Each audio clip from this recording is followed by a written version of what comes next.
Olá, meu nome é Ricardo e seja bem-vindo ao canal Rick Videoaulas. Sim, para quem não me conhece, esse aqui sou eu, esse aqui é o Ricardo. E pela primeira vez eu tô botando a cara aqui no vídeo para fazer um novo formato de vídeo, talvez. Uma coisa um pouco mais conversativa, um pouco mais informal, sem perder a qualidade do conteúdo, é claro. Porém, para sair um pouco daquele conteúdo, uns vídeos atrás, lá atrás, acho que no segundo vídeo da Segunda Guerra Mundial, ou no primeiro da Guerra Fria, eu até fiz uma votação, poucas pessoas votaram, mas teve voto sim, para eu fazer um formato diferente, nem que seja só para teste. Vocês depois botem nos comentários como vocês acham melhor, mas é só para ficar uma coisa um pouco mais conversativa. Eu acho que vocês vão gostar desse novo formato, comigo aqui falando com vocês. E claro, vai ter ilustração, vai ter conteúdo, vai ter tudo da mesma maneira, porém de uma maneira mais espontânea da minha parte. Inclusive é muito mais difícil para eu gravar, né, porque eu já gravei 3 vezes, deu errado só a introdução. Espero que essa aqui dê certo, mas vamos lá. No último vídeo eu dei umas dicas lá, teve gente que acertou, que a gente ia falar da Revolução Francesa, mas tem que segurar a audiência, né? Então hoje não vai ser a Revolução Francesa, hoje a gente vai falar sobre os antecedentes dessa revolução. Por que que a França entrou em crise? Por que que o absolutismo na França entrou em crise? Se a França era um estado tão poderoso com Luís XIV, e começou a ter uma crise gigantesca na França, o povo se rebelou e a gente chegou na Revolução Francesa. Mas antes disso a gente vai falar do que levou esta revolução a acontecer em território francês. Então vamos logo pro vídeo, que hoje é dia dos antecedentes da Revolução Francesa.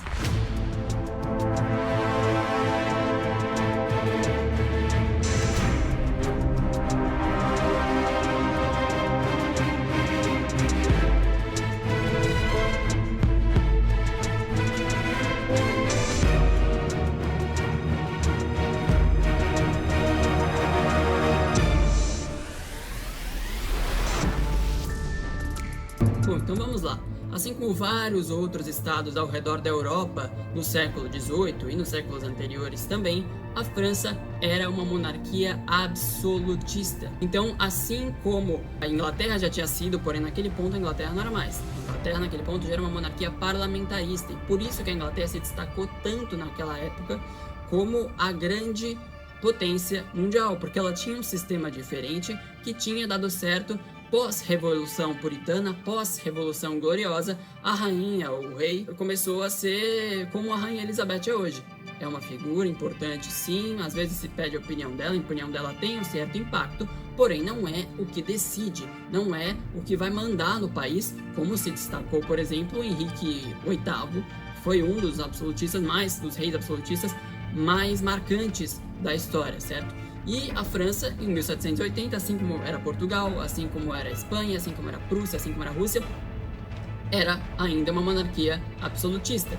E na monarquia absolutista, como se caracteriza essa monarquia absolutista que caracteriza o antigo regime? Nessa monarquia absolutista, como diz o nome, o rei é absolutista, ele tem o poder absoluto. Logo, ele administra o Estado, ele cria e executa leis, ele faz a justiça, ou seja, ele julga, não todos os crimes, óbvio, é impossível, né, mas ele julga, ele impõe a religião, no caso a religião católica. Na França teve até o Edito de Nantes, né, que foi assinado, que dava liberdade de culto. Não, a religião oficial do Estado continuava sendo o cristianismo, mas o Edito de Nantes dava uma liberdade de culto. Chegou Luís XIV e revogou esse edito, deixou para lá, começou a queimar livro, começou a queimar casa de calvinista, de huguenote, de protestante no geral, né?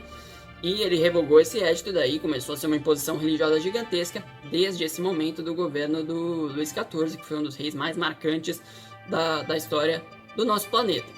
O rei também chefia exércitos e ele é o Estado. O Estado é sinônimo de rei. O Estado é soberano, assim como o rei é soberano. O Estado é absolutista, o rei é absolutista, eles são a mesma coisa. Como já dizia Luís XIV, o rei Sol, né? Rei Sol é um estado de um rei, uma lei e uma fé. Isso aí serve inclusive para explicar a história do Edito de Nantes, porque ele revogou o Edito de Nantes. É um rei só, que é ele, uma lei só, que é ele que decide, e uma fé só, que é a fé dele. E além disso, Luís XIV ele servia muito bem para representar o que era o Estado absolutista. Ele dizia: o Estado sou eu, Estado igual a rei. Então ele era o absolutista e continuou assim por mais um tempo, até que chegamos ao período da Revolução, mas a gente ainda não chegou lá, certo? E também tinha a história de que o rei era o rei por conta de um direito divino, ou seja, ele era escolhido por Deus, ele governava por vontade de Deus. Olá, sou eu de novo. Vocês devem ter percebido que o vídeo deu uma atrasada, né? Meio grande. A gente fez uma votação no Instagram, começou dando muito domingo, agora tá dando sábado pra gente postar esse próximo sábado, nesse próximo domingo. Vai ser nesse fim de semana de qualquer maneira. Só tô avisando vocês que, pra quem prestou atenção, eu tô basicamente narrando uma apresentação de PowerPoint, né? E dando opinião. Por conta disso, pra quem quiser estudar pelos slides, eu vou arranjar um modo de disponibilizar esses slides para vocês, e daí eu vou colocar no primeiro comentário do vídeo e na descrição do vídeo também, porque eu sei que vocês não aguentam mais ouvir a minha voz. Então, boa noite aqui, né? Estamos gravando no dia seguinte, já do dia em que tudo foi gravado, mas é isso, obrigado, vamos pro vídeo.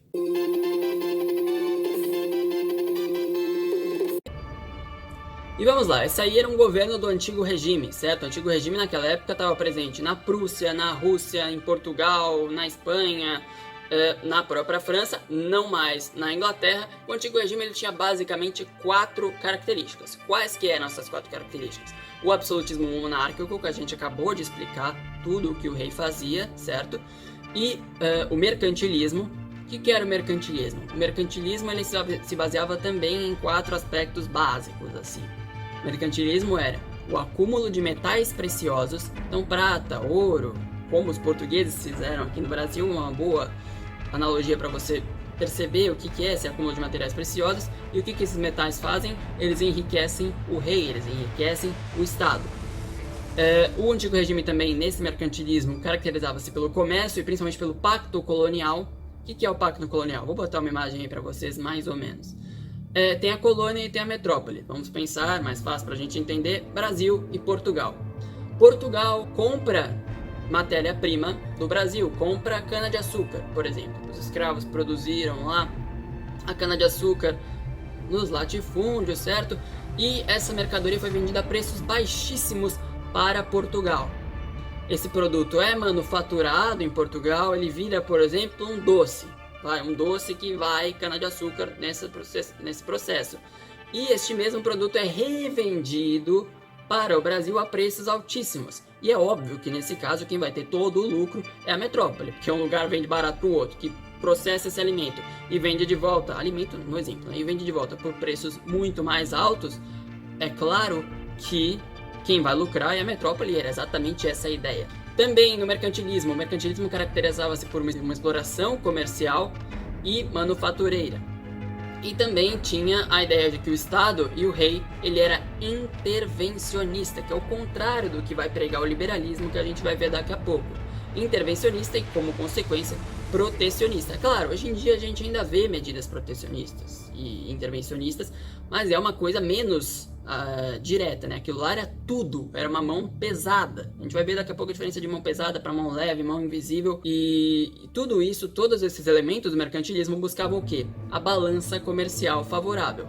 E não era muito difícil de se atingir uma balança comercial favorável, especialmente quando havia uma relação com a colônia, que a gente acabou de dizer, acabou de entender, que é muito mais favorável, como diz o nome, para a metrópole, no caso a França, no caso Portugal, no caso a Espanha, e por aí vai. E o rei protecionista, a gente vê, por exemplo, medidas protecionistas hoje em dia, né? O Trump, ele ele fez um embargo para tal país, para a China, de tal tipo de produto. É uma medida protecionista, mas claro que não chega a ser uma medida absolutista, porque é uma medida entre tantas outras, e ele não é um rei, para início de conversa, certo? E aí tinha mais 2 elementos básicos do antigo regime, que são a sociedade estamental, que a gente vai ver daqui a pouco, e a igreja católica, que era predominante na época. E aí vocês podem até ver na imagem o Luís XIV, que é a representação, como a gente acabou de descrever, a representação do absolutismo, especialmente na França, e acima o Leviatã de Thomas Hobbes. Thomas Hobbes é inglês. Mas Ricardo, a Inglaterra era uma monarquia parlamentarista, não tinha mais isso aí, tá bom. Thomas Hobbes veio antes, né? Thomas Hobbes veio na época de Henrique VIII, na época em que a Inglaterra também tinha seus grandes governantes que eram absolutistas, e ele sustentava isso. Então, se olha o Leviatã, se te pedirem para descrever o Leviatã, é o rei gigantesco, certo? Ou seja, ele é maior que todos, e dentro dele tem várias pessoinhas, então o povo ele é dominado completamente por esse rei.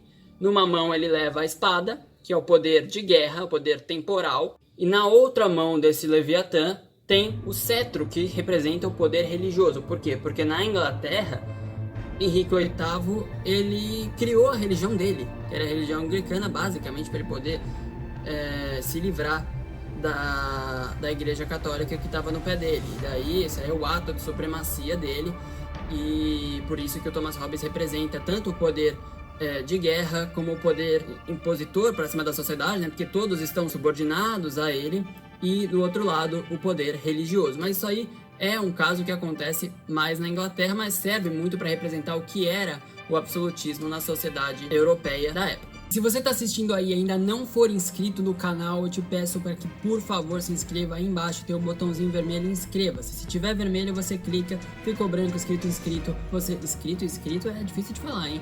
Já merece o like também.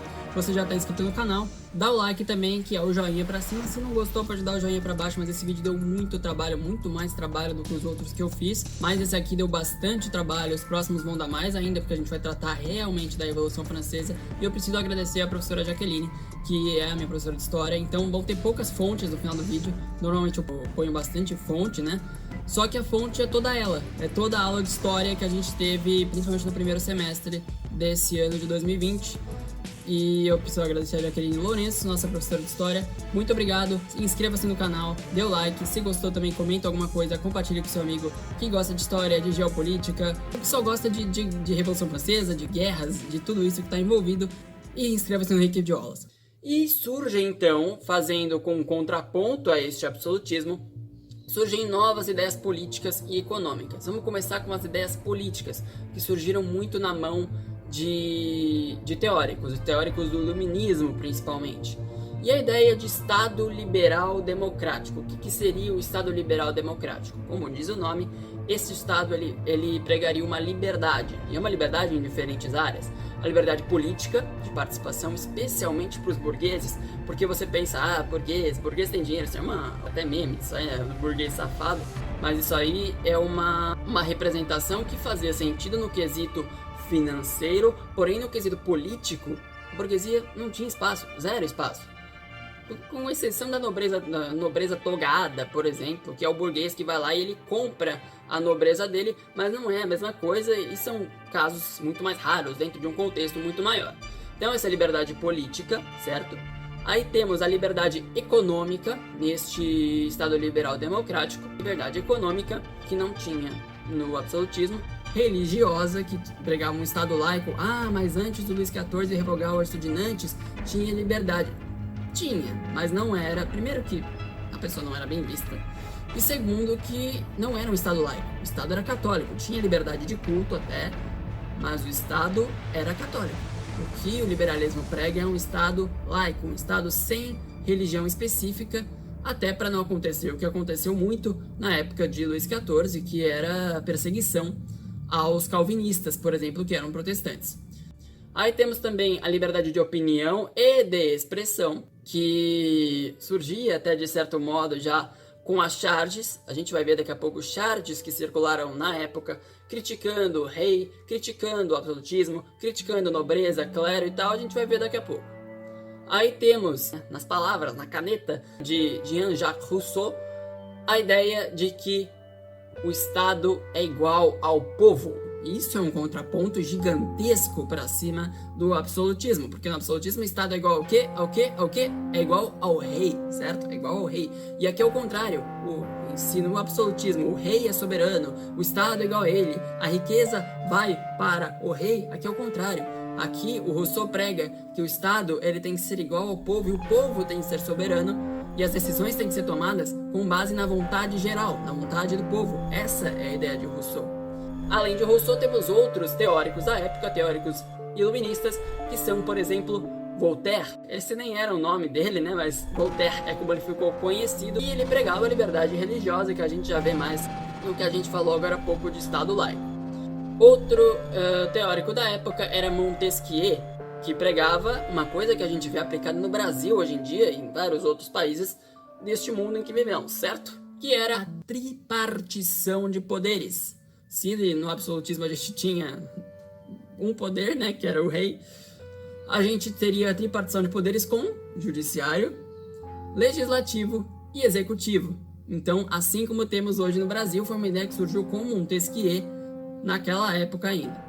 E outra ideia que era sustentada por teóricos e por quem apoiava o movimento liberalista, que já tinha muita força na Inglaterra. A Inglaterra já era um estado muito mais liberal e por isso foi tão próspero naquela época, por isso foi pioneira a Inglaterra na Revolução Industrial, por exemplo, que surgiu mais ou menos naquela época. A primeira fase da Revolução Industrial foi a do século XVIII para o século XIX, e havia também a ideia de que deveria haver circulação de livros. Você que já assistiu série de Idade Média, de Idade Moderna, de épocas em que havia uma imposição maior, você sabe que havia queima de livros. Por quê? Porque livro, o que livro tem? Circulando livro, circulam ideias, circula conhecimento, e o conhecimento é perigoso, porque se o povo aprender a raciocinar um pouco mais, a sair daquele mundo em que eles estão acostumados a viver, que é assim mesmo, né? Se foi assim, não vai mudar mesmo, né? É assim, não tem outro jeito. Com as ideias, com o conhecimento, o povo poderia parar e pensar: peraí, tá certo isso aqui? A gente trabalha o dia inteiro para esses vagabundos ficarem lá no Palácio de Versailles tomando bebida, bebendo. Tomando bebida e bebendo, que são coisas completamente diferentes. Dormindo, o dia inteiro esbanjando sua riqueza que eles têm basicamente por herança, né? E isso poderia representar um risco gigantesco para o absolutismo. E aí, clero, nobreza e rei inclusos, certo?